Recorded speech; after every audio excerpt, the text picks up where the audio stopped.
Welcome back to 8482 Media. Today we have a quick one for you guys on how to manage notifications on Google Chrome, specifically on a Mac, but it also works for Windows as well. So once you're on the Google page on Google Chrome, you're going to want to go to the right-hand corner where it has these three dots. We're going to click on them, and then we're going to go to Settings.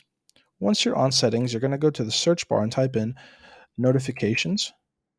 Now we're going to go to Site Settings, and now we go to Notifications right here.